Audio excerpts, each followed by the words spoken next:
sexy roasted husband, whatever, stir-fried Wikipedia, spicy juice here. Hi guys! Welcome back to Tasting China with me. I'm Chloe Chen, Cici. In one of my previous videos, we explored backstories of some funny Chinese dish names like husband and wife long slices, ants climbing a tree, and so on. Today, we are continuing a journey with 5 more classic Chinese dishes and their English translations that sounds weird, funny, or spooky.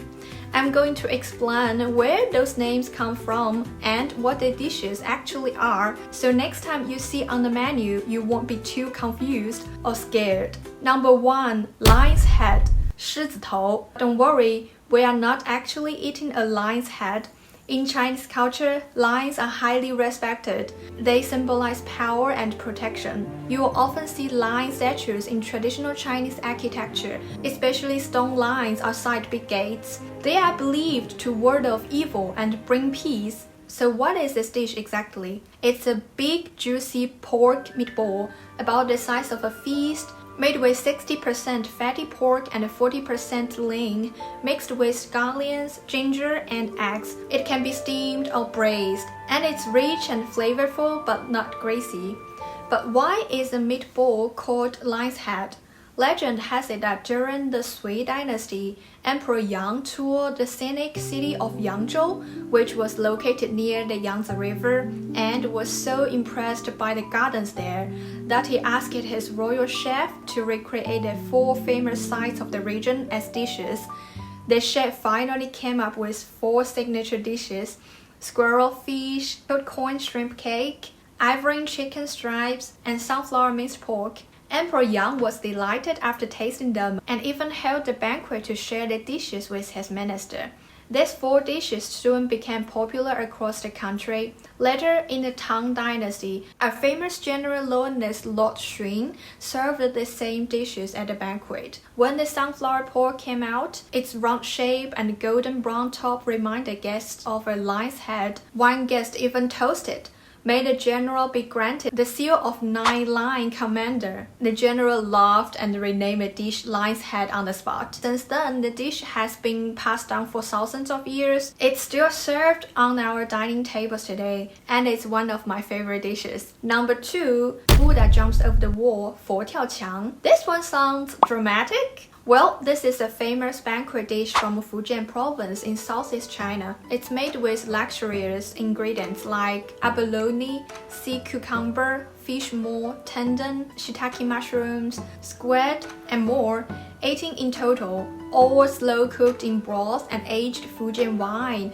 The flavor is rich, tender, and incredibly aromatic. Surprisingly, despite how fancy it is, the dish was said to be invented by beggars. They carried around clay pots and collected leftovers from inns and restaurants. One day, a restaurant owner followed a delicious smell down the street and found it came from a beggar's pot filled with old scraps and wine. They had fermented into something amazing. Inspired, he went back and created this new dish. So, why the name Buddha jumps over the wall? Because one day a scholar tasted the dish and was so blown away, he composed a poem. As the lid opens, the smell drifts for miles. Even the Buddha would leap over the wall to try a bite. And the name stuck. Number 3, deep fried ghost, 油炸鬼. Sounds spooky and crispy? Actually, it's a crunchy, chewy fried dough stick, a popular Chinese breakfast. The name comes from a story in the Southern Song dynasty, when the treacherous minister Qin Hui and his wife framed and executed the national hero, General Yue Fei. The people were furious. 2 street vendors, one sold scallion pancakes, the other rice dumplings, were chatting about the injustice one day, getting angrier by the second. So the pancake guy had an idea. He shaped 2 dough figures. One looks like, the other mean and crooked, and sliced them up with knife to punish them. The rice dumpling guy said, "That's it. We need to deep fry these traitors." They stacked the dough figures back to back and tossed them into hot oil, shouting, "Come try deep fried Qin Hui." The crowd came over and loved it, both the gesture and the taste. Soon the snack spread fast and became known as 油炸鬼 or fried ghost, since the name Hui sounds like 鬼, ghost in Chinese. Later on, when the shape changed, a single fried dough was still called ghost, but the two sticks were fried together.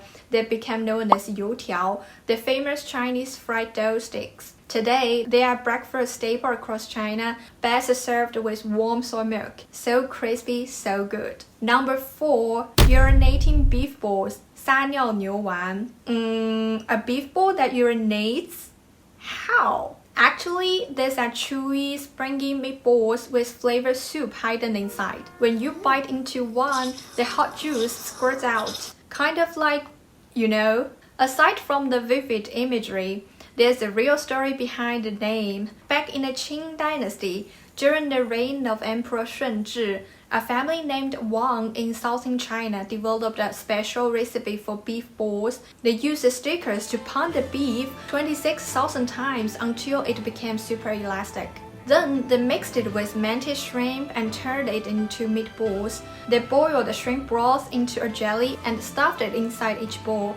When cooked, the jelly melted into rich soup inside the beef balls. In Cantonese, mantis shrimp are nicknamed urinating shrimp, so the name of the meatball stuck. Later, the Wang family moved to Hong Kong, and the dish became a local specialty. Eventually, it even spread overseas, especially Southeast Asia. Queen Victoria once even designated it as a royal tribute food. And if you've seen Stephen Chow's 1996 comedy, The God of Cookery, you might remember this scene where he plays ping pong with beef balls. That's this dish, super bouncy and fun. Next time you're having hot pot, don't forget to order a few. Number 5, Saliva Chicken, 口水鸡. There is absolutely no saliva in this dish. It's better known as mouth-watering chicken. The Sichuan classic starts with poached chicken, dunked in ice water to firm up the texture. Then it's chopped and topped with chili oil, Sichuan peppercorn, garlic, scallions, and crushed peanuts. It's spicy, numbing, and fragrant. The name came from a famous Chinese writer, Guo Moruo, who recalled this dish from his childhood, saying, "White, tender chicken with red, spicy oil. Just thinking about it makes my mouth water." And thus, the name 口水鸡, saliva, or mouth-watering chicken, was born. Are you drooling a little bit now too? Alright, that's it for today's episode. Did any of the dishes catch your interest? Let me know what you think in the comments. And if you enjoyed this video, don't forget to like and subscribe. Besides storytelling videos about Chinese food culture, I also post shorts from my food adventures across China, fancy cuisines, street food, homemade dishes, and traditional sweets. If that sounds fun to you, go check them out. See you in the next video. Bye bye!